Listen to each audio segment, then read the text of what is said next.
На самом деле это не было, и было поздно как раз чайный белого цвета, такого машины. Машины сделаны по американской моде внешне, и даже по некоторым американским стандартам. В Америке был очень странный закон, который разрешал ставить фары только определенные фары на машинах. Должно было впереди быть две основные фары. Это не фары, а герметизированный источник света. Это не разборная конструкция. В случае, когда лампочка перегорала, меняли целиком. Диаметр фары тоже определен американским стандартом. То есть других фар в США не предусматривали ни для легковых машин, ни для грузовых, ни для автобусов. Вот, машины получились похожие, одно и то же время, да, они использовали те же эталоны, как бы брали. И вот это очень сильно не понравилось Хрущеву. Он не хочет, чтобы мы купили с министерства низким уровнем и требует от завода ЗИЛ, чтобы мы поменяли внешность. Не меняя ничего в технике, завод делает новую машину. ЗИЛ-111А, кабриолет ЗИЛ-111В, кабриолет ЗИЛ-111Д и лимузин ЗИЛ-111Г. То есть цифры так и не поменяли, потому что с технической стороны машины одинаковые. Первый вот кабриолет, за ним лимузин. Вот в таком порядке автомобили въезжали, первые автомобили кортежа торжественно въезжали в Кремль 22 января 1969 года. Сам кортеж был очень длинный, но первые машины были именно вот эти. В первой машине находились экипажи космических кораблей «Союз-4» и «Союз-5». Это первая стыковка в мире в космосе, тяжелейший полет, очень много там неисправностей было, опасных ситуаций. Космонавт Волынов приземлялся отдельно, по сути он упал. При падении у него был перелом верхней челюсти, сломаны корни зубов, и он в Кремль ехал загримированный на обезболивающих. Сами космонавты про полет сочинили такой стишок. Шатались, шатались, волынили, волынили, ни хруна не сделали, еле сели. Фамилии космонавтов-участников. За 300 метров до въезда в Кремль их пересаживают в открытую машину. Мороз на улице. Последний метр они въезжают в кабриолете. Во второй машине следом ехали космонавты, которые встречали. Терешкова, Николаев, Береговой и Леонов. За некоторое время до этого в Москву прилетел на самолете еще один сумасшедший дезертир, младший лейтенант Советской армии, служил он под Ленинградом. Когда был помощник дежурного по части, прихватил из сейфа 2 пистолета, 4 обоймы, и он летел в форме офицера, его не досмотрели.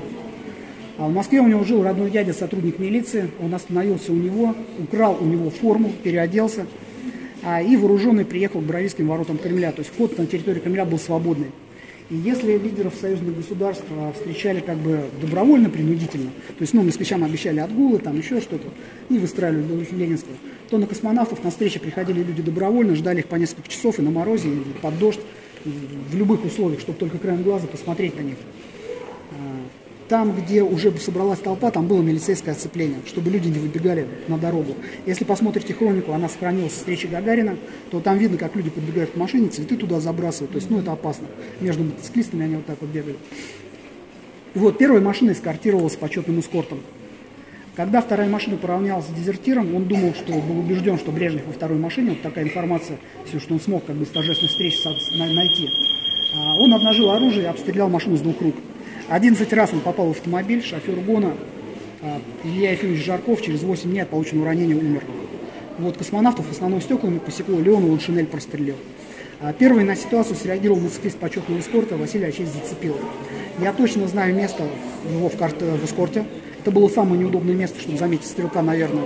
Вот, но заметил он первый, оценил ситуацию, подъехал, сбить он не мог, там очень плотно люди стояли, было ограждение. Он закрыл собой кортеж. Получил пулю в грудь, по счастью, она прошла по касательной. Через несколько секунд стрелка задержали. Известен даже фамилия человека, которого задерживал, это младший лейтенант Ягодкин. Брал он его очень жестко, при задержании ему сломали руки, то есть это не фигурально. Мы знаем это, опять же, от Зацепилова. И 2 часа его не могли потом привести в сознание. И Зацепилова, раненого пулей, и задержанного товарища привезли в одну и ту же санчасть на здание Арсенала, на одна там в Кремле. Поэтому Зацепилов видел, как он лежал, и руки у него висели сломанными. Вот. Когда у нас в гостях ветераны гаража особого назначения, которые работали на этой машине, они очень деликатные люди, но тут можно от них услышать достаточно резкие слова. Необычность конструкции, здесь 8 цилиндров, V-образный мотор, на каждые 4 цилиндра свой карбюратор. То есть машина постоянно требовала регулировки. Как говорят сами шоферы, она постоянно шестерила и семерила, то есть не срабатывал какой-то цилиндр. В гоне не любили машину, но в гоне она работала. Если обслуживали какого-то гостя на ЗИЛе, то держали рядом одну запасную машину, в случае с «Чайкой» держали 3-4. Совершенно необъяснимое окончание ее истории. При Горбачеве она подпадает под борьбу с привилегиями. уничтожается вся заводская оснастка, вся документация, все недоделанные машины. Это да, на них может быть по периметру. А при этом, когда уничтожили эту машину, на ЗИЛе выпуск лимузинов подняли в 2 раза.